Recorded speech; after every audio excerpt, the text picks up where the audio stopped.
The next question, asked by Altaf Siddiqui from Mumbai, is general insurance or life insurance halal? A similar question is asked by Umar Mukhtar from Kashmir. Can one insure one's house and shop? As you might be knowing that in Kashmir, there are regular encounters in which houses and shops are blown up.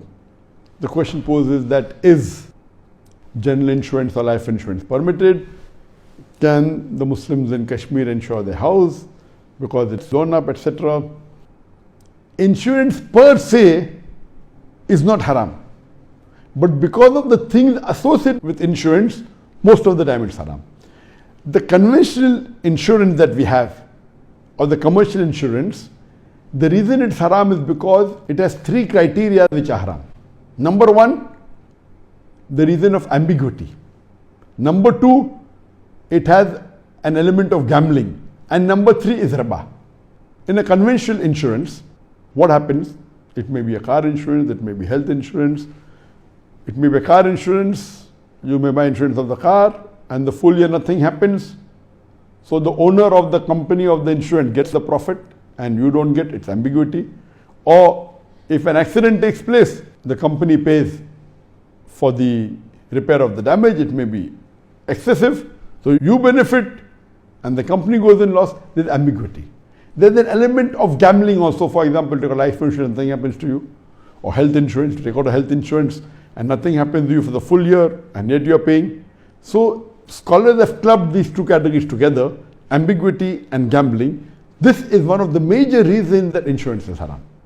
And the other reason is, the second or the third reason is that most of these conventional insurance companies, they keep the money in banks or they invest in money instruments which involves interest or riba. So based on these criteria, the conventional insurance is haram. But there is something like an Islamic insurance known as takaful. So if you take takaful, which is Islamic insurance, it is not a commercial insurance, it is more of a corporate insurance. In a conventional insurance or a commercial insurance, the owner of the company gets major of the profit. In a corporate insurance, the people, all of them are shareholders. So takaful reduces the ambiguity, reduces the element of gambling, or removes it completely. These people who are involved in takaful, they all are shareholders. And they give as though they're giving donation. And they give donation and whoever requires it gets the benefit. Based on the hadith that once during wartime when there was scarcity of food, so the Sahabas collect the food from all the people and they distribute it equally. That means all of them give the food and then they collect what it is and they distribute equally. So this is permitted. So in takaful what happens? All of the members are shareholders. So just in case if no accident takes place, no one is sick, what happens? That money goes back to the shareholder. In the conventional insurance, if no one gets sick, who benefit? The owner.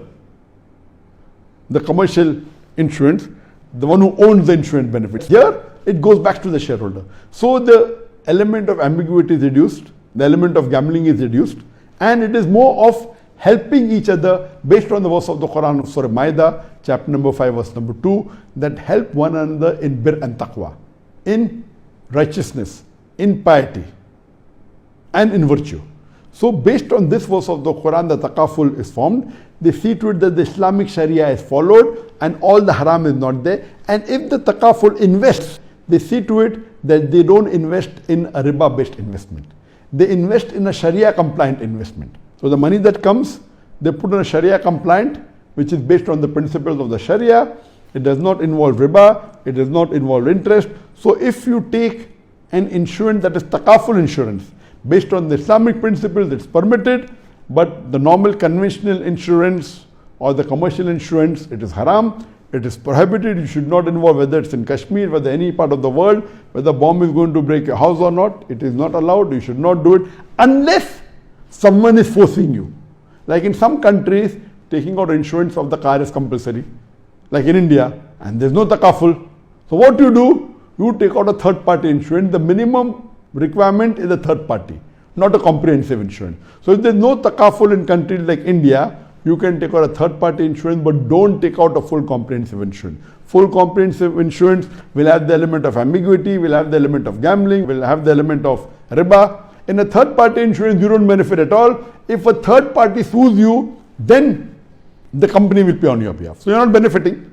It's a small amount.